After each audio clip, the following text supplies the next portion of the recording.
कार्यक्रम के पुण्यार्चक हैं श्री अनिल कुमार जैन, वाइस प्रेसिडेंट पारस चैनल व श्रीमती सीमा जैन, श्री असीम कुमार एवं श्रीमती हिमानी जैन, चिन्मय जैन नोया, एविका जैन याना, श्री अनुज जैन व श्रीमती सोनम जैन, कियान बाबू, श्री अक्षय जैन, छोटू भैया। प्रसंग चल रहा है अपने असेसमेंट का, स्वयं के आकलन का।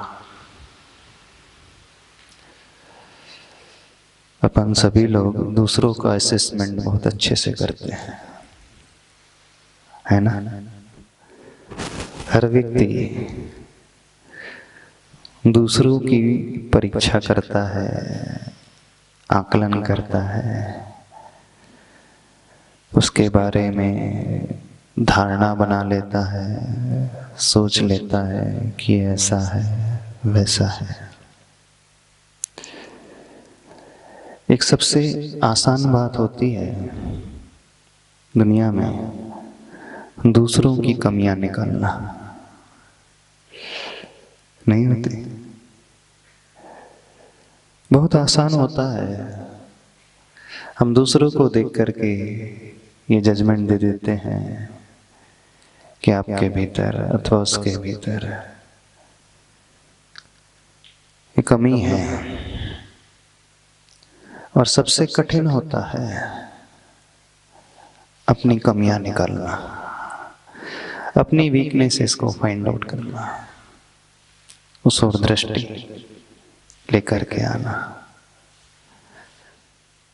ऐसा क्यों होता है? बताना। गंदगी आपको अच्छी लगती है?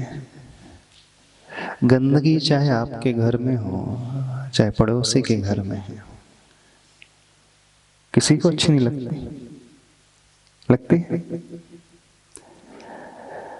गुलाब का गुलदस्ता अच्छा लगता है?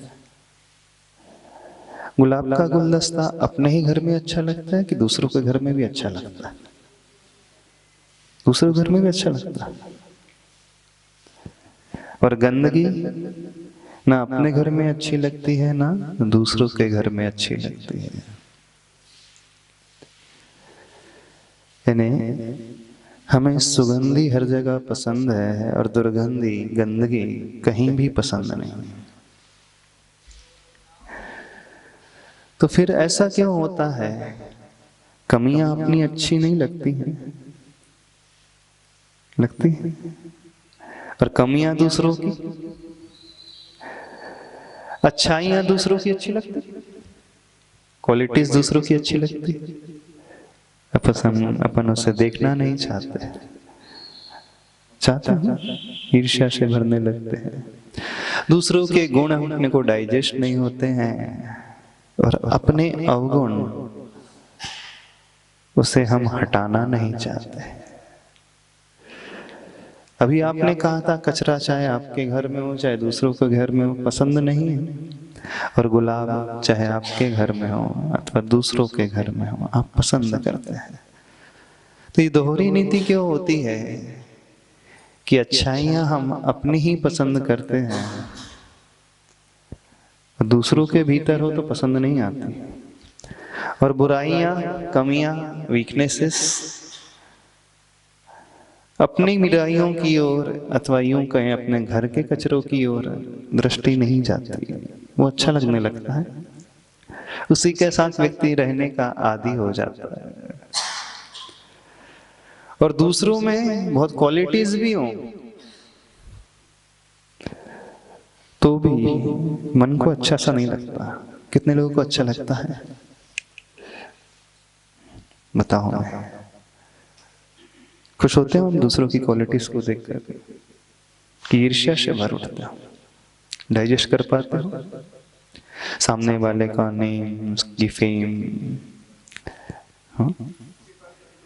थोड़ा थोड़ा होता है, 50% हो जाता है, बाकी नहीं होता है। यदि हमारा एटीट्यूड इस प्रकार का है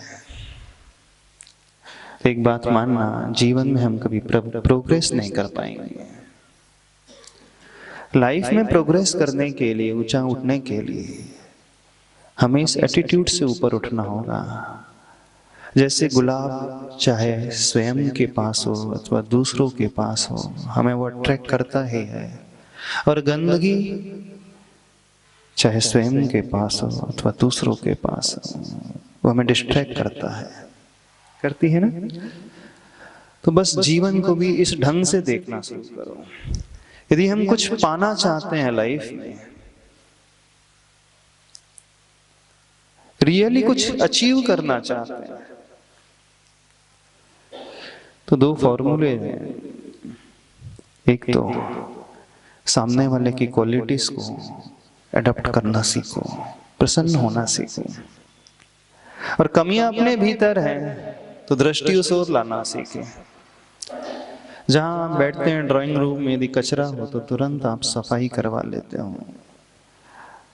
बिल्कुल पसंद नहीं करता व्यक्ति, लेकिन अपने जीवन में अपने भीतर ढेर सारी कमियां लेकर के हर व्यक्ति बैठा है, उसकी सफाई करने की चिंता कितने लोग करते हैं? करते हो? गुलाब को पाने की इच्छा हर व्यक्ति करता है, सुगंधी को पाने की इच्छा हर व्यक्ति करता है। आप घर से निकलते होंगे तो डिओड्रेंट के बिना निकलते ही नहीं होंगे, निकलते हो? नहीं, पहले डिओड्रेंट चाहिए, सेंट चाहिए, परफ्यूम चाहिए, अथवा वैसी सोप चाहिए, शैम्पू चाहिए। बात तो एक ही है, आप सोप और शैम्पू के माध्यम से अथवा परफ्यूम के माध्यम से अथवा डीओ के माध्यम से, यानी एक कदम भी बाहर निकालने की आप सोचते हैं तो ये विचार पहले आ जाता है कि बॉडी व्यवस्थित है कि नहीं, क्लोथिंग व्यवस्थित है कि नहीं, कपड़े ठीक है कि नहीं। बिना आयरन के कपड़े निकल जाते हो बाहर, बिना प्रेस किए, ऐसे ही धुले हो, उठे सुठे आपने पहने और चलते बने, शायद ही कोई होता होगा, नहीं होता। यानी थोड़ी देर बाहर जाना है तो व्यक्ति कितना कॉन्शियस होता है कि नहीं? जब अपने जीवन की बात है तो थोड़ा सा उस क्षेत्र में भी कॉन्शियस होना सीखना चाहिए हमें। ये विचार हमारे भीतर पैदा होना चाहिए, इस दृष्टि को हम लाना सीखें, और इसका सबसे बड़ा बेनिफिट हमें हर जगह मिलेगा, बिल्कुल हर जगह मिलेगा। धार्मिक एंगल से बात नहीं कर रहे हैं आपसे। यदि आप समझ रहे हो कि हम धार्मिक दृष्टिकोण से बात कर रहे हैं, बिल्कुल नहीं, आपके ही लौकिक दृष्टिकोण से, जहां आप जी रहे हो, रह रहे हो। क्योंकि बाहरी दृष्टि से हर व्यक्ति प्रोग्रेस करना चाहता है, अब भीतरी दृष्टि की तो भी हम बात ही नहीं करते हैं, वो थोड़ी ऊंची चीज हो जाएगी। थोड़ा सा उस और भाव लाना हर किसी के बस की बात होती नहीं। इफेक्ट है क्योंकि दुनिया बाहर जीती है और उसी में सब कुछ मान लेती है। विरले लोग होते हैं जो थोड़ा सा अंदर का सोचते हैं, और जो उन विरलों में आते हैं वो हमेशा टॉप में पहुंचने वाले होते हैं, वो पिरामिड के टॉप में पहुंचने वाले होते हैं। तो कल आपसे कहा था, पिरामिड में हमेशा कम लोग ही रहते हैं, विरले लोग ही रहते हैं टॉप में। उसके आधार में बहुत सारे भीड़ होती है।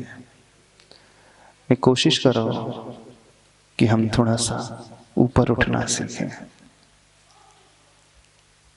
और ऊपर उठने के लिए सबसे ज्यादा इंपॉर्टेंट चीज है हम अपने भीतर बैठे हुए कचरे को देखना सीखें।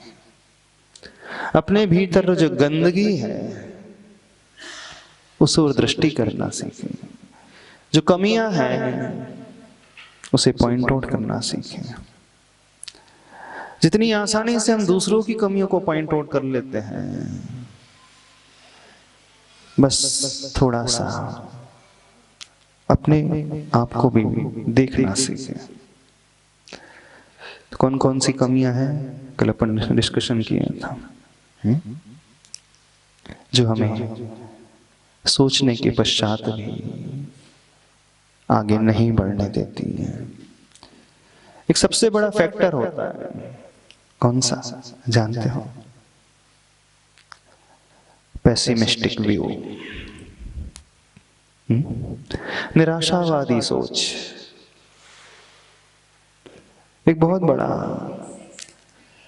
रोड ब्लॉक होता है लाइफ का। और ये यदि एटीट्यूड व्यक्ति का बन गया, वो तो कहीं भी आगे नहीं बढ़ पाएगा, किसी भी क्षेत्र में आगे नहीं बढ़ पाएगा। वो जॉब कर रहा हो, बिजनेस कर रहा हो, सोसाइटी में रह रहा हो, फ्रेंड सर्कल में हो, धर्म के क्षेत्र में हो, किन्हीं के साथ भी क्यों नहीं रह रहा हो, इवन वो फैमिली मेंबर के साथ भी रह रहा हो, वो लाइफ में हमेशा परेशान रहेगा। हमने ऐसे बहुत सारे लोग देखे हैं, बाय लक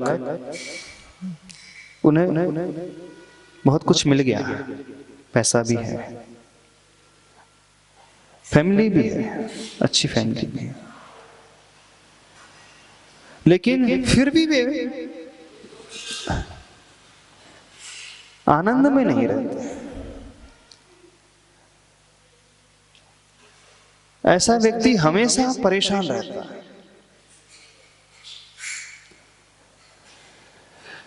जो हमारा पेसिमिस्टिक व्यू है, वो ही हमारे भीतर इंफीरियरिटी कॉम्प्लेक्स लेकर के आता है। आपने सुना होगा, है ना? बहुत सारे लोग इंफीरियरिटी कॉम्प्लेक्स से भरे हुए होते हैं, दीनता के शिकार होते हैं, हीन भावना से ग्रसित रहते हैं। उन्हें लगता है कि हम अपनी लाइफ में कुछ कर ही नहीं पाएंगे। मिल जाते हैं ना ऐसे? हो सकता है आप में से भी बहुत सारे ऐसे। एक कदम बढ़ाया नहीं कि आप एकदम दीनहीन हो गए। क्यों व्यक्ति ऐसा हो जाता है? तो उसका दृष्टिकोण ही निराशावादी होता है। वो इसी सोच से भरा हुआ है। और आपका पहला कदम यदि निराशा से भरा हुआ उठेगा, आगे के सारे कदम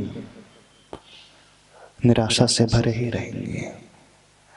आगे के कदम तो बाद में आएंगे। व्यक्ति अधिकतर आगे कदम बढ़ाता ही नहीं। जो पेसिमिस्टिक व्यू को लेकर के चलता है ना, वो ज्यादा आगे कदम बढ़ाता ही नहीं लाइफ में। दो चार कदम बढ़ा करके रुक जाता है, चलना बंद कर देता है। हर कदम के बाद वो ये सोचता है, मेरे बस की तो है ही नहीं, मुझसे कुछ होगा ही नहीं। दुनिया में बहुत बड़े बड़े महारथी बैठे हुए हैं, इतने सारे लोग हैं, मुझसे ज्यादा थोड़े कैपेबल भी हैं। जब वे कुछ नहीं कर पा रहे तो मैं क्या कर पाऊंगा? ऐसा विचार आ जाता? नहीं आ जाता? कितने लोगों को ऐसा विचार आता है? बहुत संख्या है। यानी निराशावादी सोच में रहने वालों की संख्या तो बहुत है।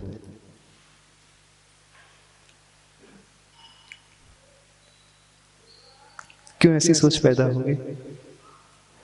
एक सबसे बड़ा फैक्टर है हमारी प्रोग्रेस में बाधक के रूप में बैठा हुआ है। बहुत बड़ा बैरियर है ये। इस बैरियर को गहराई से देखना सीखो। चलो एक छोटी सी घटना आपको बताते हैं। मेंढक का एक ग्रुप था। कुछ पूछना है?